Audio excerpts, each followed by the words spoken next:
शुद्धदैव शुद्धास्मीनारदम्बरे मे समाधयस्ते पक्षे पितृवेशकुबाधरे वैनेषां सुहूतं विश्वक्षेदमनम्बरे बृहदान्ताय देवाय कल्याणार्थं श्रीविन्दुन्दनिमासाय शैमासाय मङ्गलं लक्ष्मीशुद्धिभ्रमालोलशुद्धोभ्रमचक्रुदे चक्षुषे सरलोकारं गणेशाय मङ्गलं श्रीलिङ्गुण्डविरक्ताय स्वामी पुष्णीतले रमयारम्माणाय भक्तवेशाय मङ्गलं कमलाकस्तूरी गतमाङ्गवक्षे यादवादेरिमासाय सम्पुत्राय मङ्गलं सुस्मिताय सुनासाय सम्प्रेषुशिवे तुललाटगिरीटारङ्गराजाय मङ्गलं मङ्गलं कौसलिन्द्राय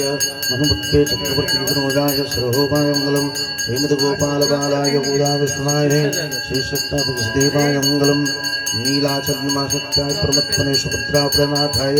जगन्नाथाय मङ्गलं सुपुत्रापदनाथाय सुपुत्रापानसान्ने बलभद्रशोनाथाय जगन्नाथाय मङ्गलं तुलसी प्रणनाथाय दामोदरासनि स्वरूपाय शालिक्यमाय मङ्गलं मङ्गलं वेदवेदाय श्यामसुन्दरं हृदे लक्ष्मणाय प्रमत्तये मङ्गलं गतवर्याय श्रीनिशां हृदया वादिमङ्करं सहस्रक्षेणाय योगने मङ्गलाशासनपरिमदाचय तत्कदायास्तमङ्गलं